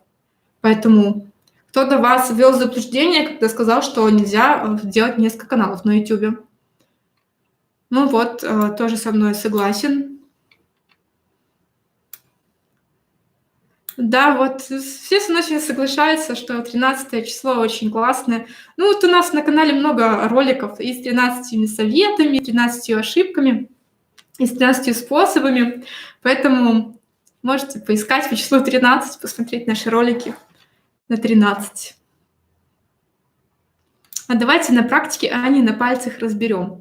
Ну, что значит на практике? Вот у меня куча роликов, да, и конкретно мной записанных в плейлисте инструкции. На нашем канале есть такой чудесный лист инструкции.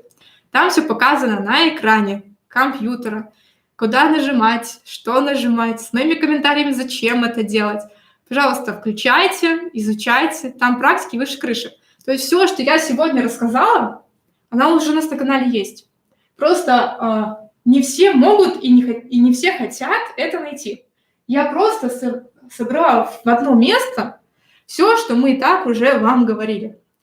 Поэтому хотите практики, пожалуйста, смотрите другие наши уроки, практики там хоть отбавляй. Хотите еще больше практики, применяйте это все самостоятельно на своем канале. Тут ничего такого, чего YouTube не советует, нету. Тут нету ничего такого, что вот я сама из головы взяла и написала. Это вот просто, на самом деле, сбор информации, которая есть везде. Просто она везде по кусочкам и так далее. То есть, делая все вот это, вы точно не схватите ни страйка, ни бана, ни нарушения правил. То есть это абсолютно белые, чистые способы оптимизации канала. Поэтому хотите – делайте, хотите – не делайте. Решать вам.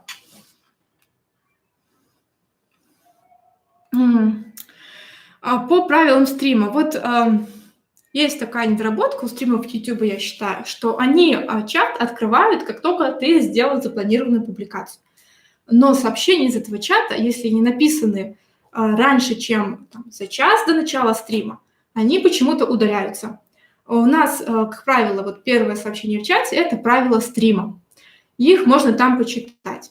Комментарий, который под стримом, не виден людям, да, пока это еще не запись. Вижу я как модератор канала, например, но у нас стрим проходит уже не первый день, у нас на стриме есть наши постоянные зрители, и часто они нам помогают, подсказывают, и других останавливают, когда они начинают нарушать правила. Вот, поэтому я в начале стрима тоже правила проговорила.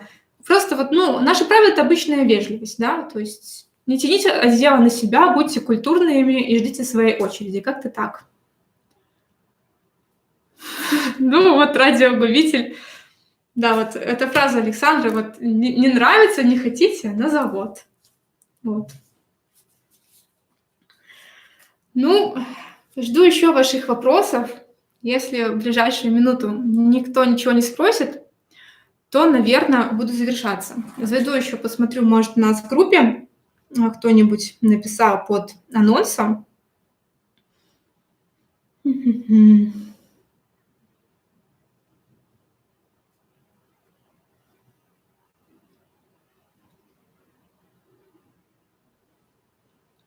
Crazy Wild Kids, привет! Пожалуйста, я всегда рада помочь, поэтому на здоровье. Вот, главное, используйте. Вот, пометки — это замечательно. Я все себе всегда помечаю. У меня блокноты заканчиваются очень-очень быстро. Даже здесь, да, вот пометила, опять же, и для вас, и для себя еще раз. Надо ли переоптимизировать старые ролики? Да, конечно, надо. Это вот вся история с этим вот чек-листом. Она же как раз про старые ролики. То есть это нужно собрать все видео на вашем канале, которым и год, и 2, и 3, там, может, вам 10 лет есть роликов на канале. Ну, то есть и все эти ролики, да, посмотреть и понять, что на них исправить. Другое дело, что если у вас самый новый ролик оптимизирован, не нужно первый ролик оптимизировать. Вы сначала свои последние, крайнее видео оптимизируйте, а потом потихонечку вот возвращайтесь к самым первым. А так, конечно, старые видео нужно оптимизировать.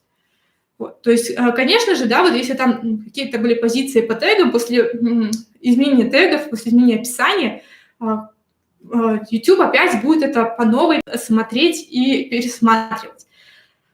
Но никаких запретов, да, на вот переоптимизацию старых роликов нет. И я считаю, что если у вас не было оптимизации, да, если у вас были нерелевантные теги, то поставьте себе релевант, это всегда лучше. В клубе 100 по 100 вы тоже ведете стримы закрытые? Ну, у нас не было еще стримов 100 по 100. У нас есть какие-то такие видео, да, обучающие в клубе, информация, которую мы не можем выкладывать в паблик, потому что просто вот если ее выложить в паблик, да, не все ей грамотно воспользуются, да. То есть некоторые воспринимают некоторые вещи очень буквально, начинают этим злоупотреблять, в итоге вместо пользы получают вред. Поэтому мы какие-то такие нюансы не хотим оглашать во всеуслышание, мы их выкладываем именно в закрытом клубе. Опять же, если какой-то такой еще спорный момент, если мы, например, не знаем точно, да, что это вот так, то, опять же, мы в клубе это обсуждаем, мы приходим к какому-то консенсусу, собираем разные мнения, и когда уже только вот все точно известно, тогда уже снимаем по этому видео в школу. Но насчет стримов я даже не знаю, есть ли смысл вести стримы для закрытой группы, потому что, нету столько вот информации, да, чтобы именно стрим вести. То есть стрим — это всегда на большую очень публику рассчитано, на очень такую общую тему. То есть, вести, например, стрим под какой-то конкретный канал, под какого-то конкретного из нашего участника, тогда получится только для него. То есть это, вообще не для группы стрима, а получается такой частный стрим, такой вот персональный мастер-класс. Но нет, я думаю, у нас стримы в ближайшее время не планируются для закрытых клубов. Все только на школу, открытый доступ. Лайков больше, чем зрителей 1,5 раза. Стрим удался. Спасибо. Да, я рада. Мне на самом деле эта цифра тоже душу греет. Вот. Я тоже считаю, что стрим удался. Мне самой было полезно у себя в голове эти все знания освежить. Вот, поэтому, да, спасибо, что смотрели, что поставили лайки, что, может, кто-то поделился. Это всегда, конечно, приятно. Мадлен, 330, привет. Стоит ли перезаливать видео с изменениями, например, с сокращением, чтобы оно попало в новинки? Как это относится YouTube? Если вы перезаливаете свой ролик, который уже есть на канале, то, наверное, не стоит. То есть, если вы удаляете старое видео и сливаете точно такое же новое, то, ну, опять же, я не вижу смысла. То есть оно потеряет просмотры, ничего нового в нем не появилось. Если вы хотите просто другое название, другие теги, другое описание, это можно сделать, не удаляя видео. Поэтому нет, я считаю, что перезаливать видео не стоит.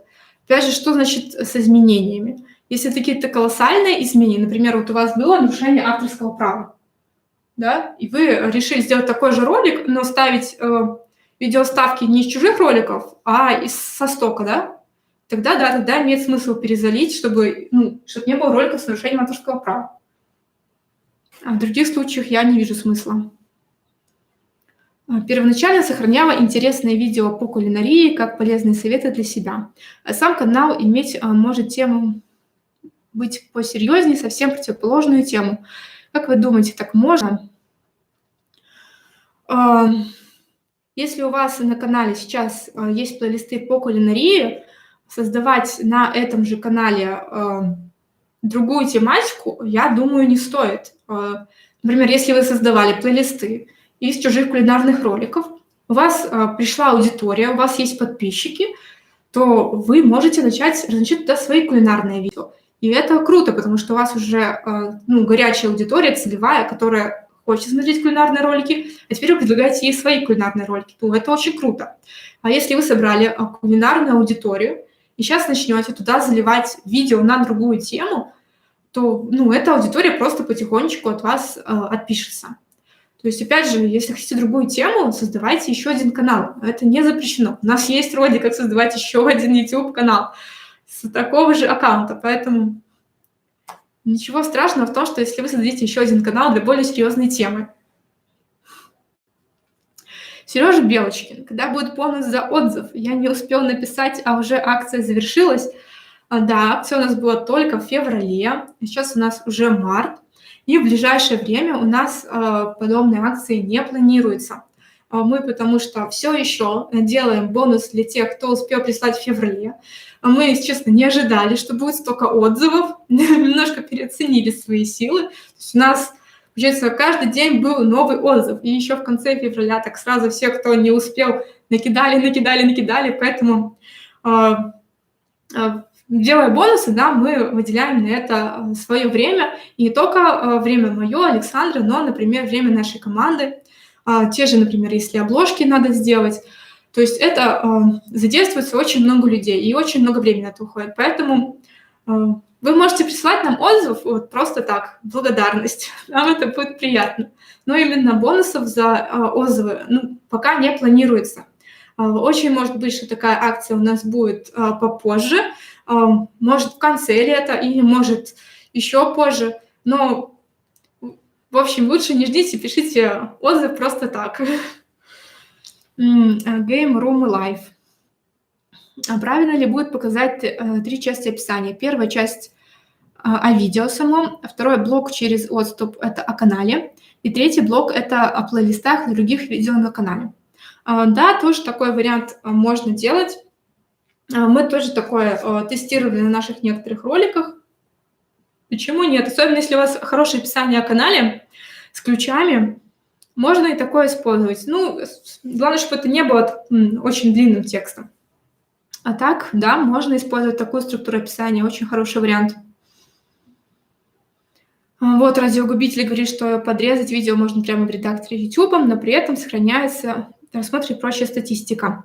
Насколько мне известно, да, вот если вы просто выделили какие-то фрагменты из видео в редакторе YouTube, да, то есть не удаляя ролик с канала, то вся информация на самом этом видео сохраняется. То есть не меняется ни ссылка на видео, не меняется ни комментарий.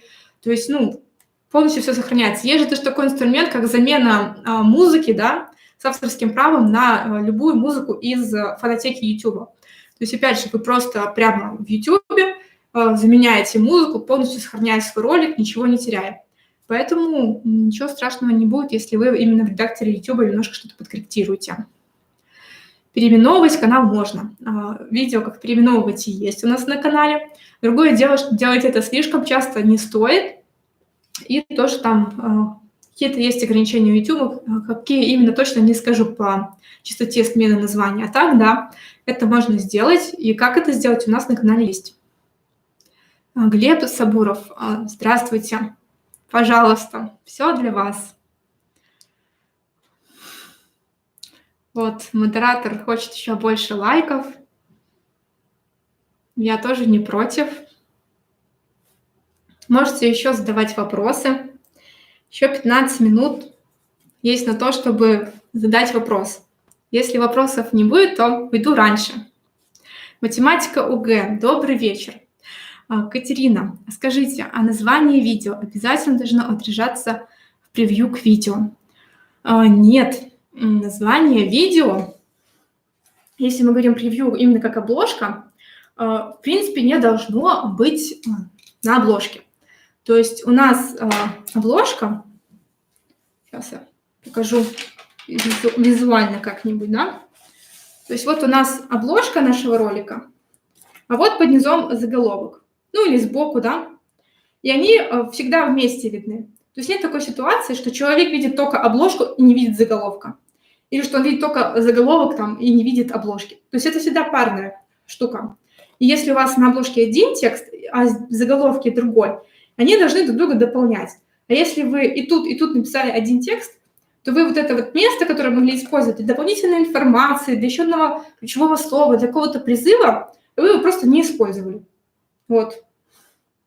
Поэтому, да, нужно разное писать здесь и вот здесь. Вот, думаю, ответила на вопрос.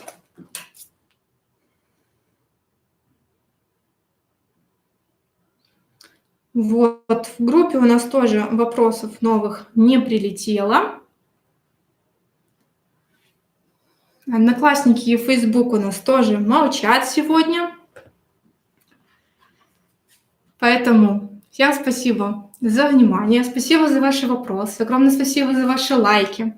Буду рада, если вы используете данную инструкцию, данный чек-лист, примените на свой канал и сможете улучшить оптимизацию своего видео, прочувствуете, как это повлияло на удержание, на просмотры. Поэтому не буду больше вас задерживать. Вперед, улучшайте свои каналы. Всем спасибо за внимание. Всем пока.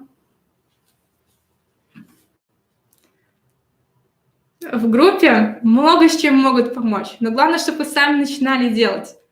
Если вы написали нам ключи и спросили, вот это правильно, то вам ответят, что вот этот плохой, а вот этот отличный. Но за вас никто ключи писать не будет. Все, еще раз. Всем спасибо, всем пока.